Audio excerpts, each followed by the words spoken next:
Salut les gamers, j'espère que vous allez bien. On se retrouve aujourd'hui dans un nouvel épisode des Chroniques à la Mr. K, l'émission dédiée aux jeux vidéo. Dans un épisode consacré à une licence mythique, Final Fantasy, plus précisément le 10e opus de sa branche principale, sorti en 2002 sur PlayStation 2 et qui par la suite connaîtra plusieurs portages en HD. Petite précision, bien que les chiffres se succèdent, hormis exception, chaque épisode est indépendant, c'est donc un nouveau monde ainsi qu'une nouvelle histoire qui vous attend pour chaque jeu. Mais avant de démarrer, je tenais seulement à vous remercier, nous sommes désormais plus de 100 sur la chaîne et ça représente énormément pour moi. Donc encore une fois, merci pour votre soutien. Allez, sans plus tarder, c'est parti pour la chronique des 100 avec Final Fantasy X.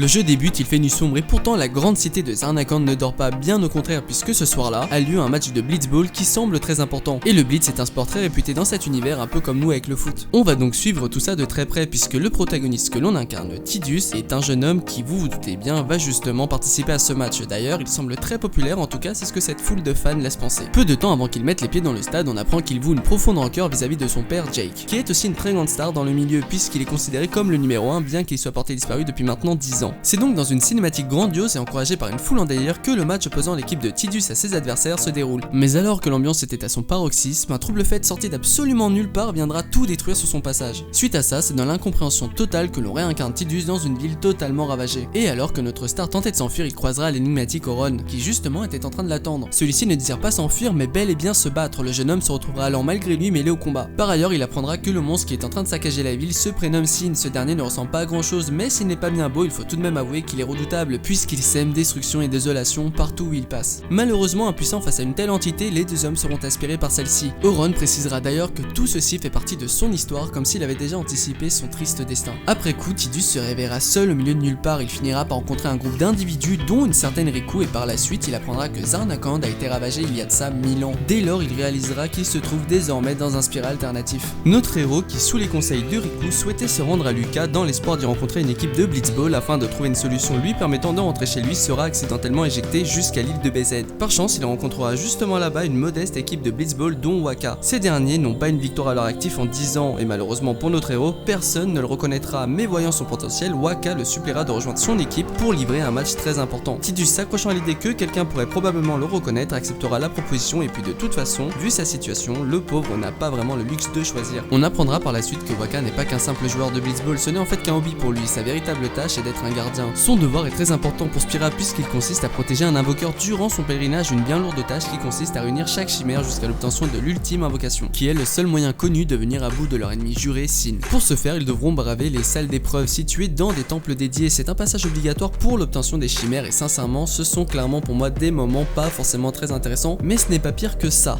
On avait évoqué tout à l'heure le fait que Tidus avait rejoint l'équipe de Wakka, et bien on aura réellement l'occasion de participer à ces matchs qui ne sont clairement pas à mon goût. L'invoqueur Yuna sera donc escorté par 3 gardiens constitués de Wakka, un jeune homme fort sympathique, fan de Blitzball, vouant une profonde rancœur vis-à-vis du peuple des Albed. En combat, ce dernier se défend avec une balle de Blitzball. Ensuite vient Lulu, une magicienne au tempérament de glace capable de lancer des sorts dévastateurs. Et puis enfin Kimahri, un ronceau qui veille sur Yuna depuis sa plus tendre enfance, ce dernier équipé de sa lance pourra copier les techniques de ses adversaires. Et un peu et toujours malgré lui, Tidus gonflera le rang devenant ainsi le 4e gardien de Yuna. Équipé d'une épée, ce dernier ne cause pas énormément de dommages. Néanmoins, il est relativement rapide, ce qui lui permet de frapper à plusieurs reprises ses adversaires avant qu'il n'ait eu le temps de contre-attaquer. Par la suite, 2 membres viendront gonfler leur rang, dans un premier temps Auron, que l'on connaît déjà, qui est étroitement lié au malheur de Tidus, d'ailleurs ce dernier ne se gênera pas pour le lui dire. On apprendra de lui qu'il est un gardien expérimenté, très réputé et surtout très respecté. Avec son énorme épée, il causera de très gros dégâts à ses adversaires et il sera en mesure d'encaisser bien plus de dommages que ses équipiers. Et le dernier membre à rejoindre le groupe n'est autre que Riku, que l'on avait également pu croiser au début du jeu. C'est une jeune albette capable d'utiliser des objets offensifs et défensifs. Personnellement, j'adore la jouer pour sa polyvalence. Mais je dois bien avouer que dépendre d'un inventaire pour attaquer, ça fait un peu peur puisque si on se retrouve à sec, le personnage devient beaucoup moins viable. Comme dit précédemment, leur rôle est de protéger Yuna durant son voyage, elle leur voue d'ailleurs une confiance aveugle ainsi qu'un très grand respect, ce qui colle parfaitement à sa personnalité. Ses capacités en combat sont extrêmement fortes puisque ses sorts magiques frappent aussi fort voire plus fort que ceux de Lulu, qui est pourtant une spécialiste de la magie offensive. Elle soigne et protège ses alliés et comme si ça ne suffisait pas, elle peut invoquer ses fameuses chimères recueillies durant son pèlerinage. Ces dernières aussi sont beaucoup trop fortes puisqu'elles peuvent gérer énormément de combats en solo. Certaines d'entre elles peuvent se soigner en se frappant dans leur propre élément et ça vaut également pour leurs ennemis. Par exemple, si un Fungus lance un sort de feu sur Ifrit, ce dernier se sera soignée à hauteur des dommages qu'il aurait dû subir. Le monde de Spira compte sur elle et aussi lourde soit sa tâche, elle s'y voue corps et âme afin de protéger ses habitants, d'où son pèlerinage. Elle est d'ailleurs la fille du précédent invoqueur ayant vaincu Sin au prix de sa vie. Et malheureusement, si aujourd'hui Yuna hérite des mêmes responsabilités que son père jadis, c'est bien parce que Sin n'est jamais réellement vaincu, puisque ce dernier renaît sans cesse au bout de 10 ans suivant sa défaite. Pour ce qui est du gameplay, le jeu nous propose de parcourir des plateaux plutôt linéaires. Heureusement, ce dernier propose des combats au tour par tour très bien pensés qui poussent le joueur à sans cesse se poser les bonnes questions, comme le fait de bien choisir son personnage en fonction de la situation. On pourra d'ailleurs à tout moment switcher de héros, ce qui accentue énormément ce côté technique. Par exemple, afin d'optimiser nos chances d'atteindre un adversaire qui flotte dans les airs, on aura plutôt tendance à frapper avec Wakka ou bien Lulu. Face à un monstre qui semble résistant, on aura plutôt intérêt à frapper avec Auron au risque de ne causer quasiment aucun dommage avec un autre protagoniste. Et il y a pas mal d'exemples que je n'ai pas cités. Puisqu'on parle de combat, je ne trouve pas les monstres très inspirés, si ce n'est certains, après ce n'est que mon avis. Je tenais également à souligner que j'ai fait très peu de sessions XP durant mon aventure, ce qui est plutôt rare pour un RPG. En réalité, je n'en ai fait que lorsque je pressentais un combat difficile. Et moi qui n'ai pas l'habitude de sauvegarder toutes les 5 minutes, eh bien je peux vous dire qu'ici je l'ai bien regretté, puisque le game over vous renvoie tout droit vers l'écran titre. Qu'est-ce que j'en ai perdu des heures de farm à la fin du jeu.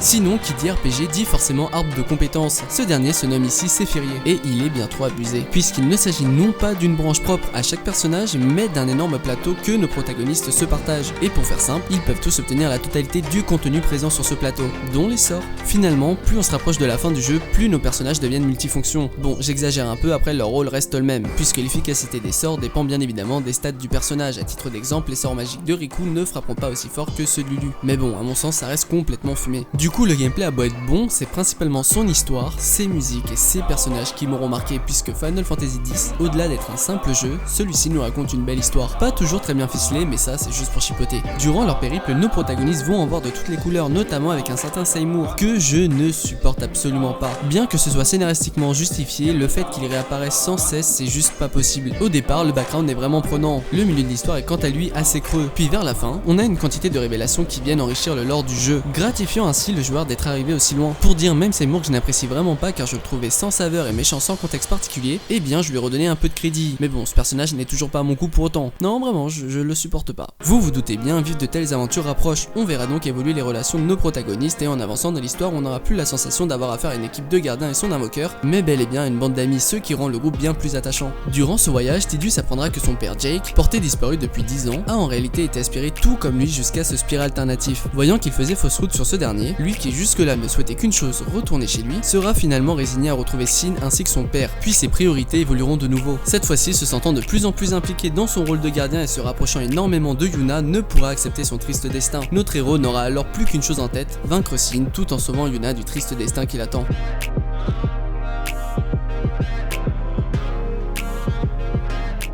Et bien voilà, on arrive déjà à la fin de cette chronique, j'espère qu'elle vous aura plu, en tout cas si c'est le cas, n'hésitez pas à me le faire savoir en vous abonnant à mes réseaux, puisqu'on ne le dira jamais assez, mais une voix de plus fait toute la différence.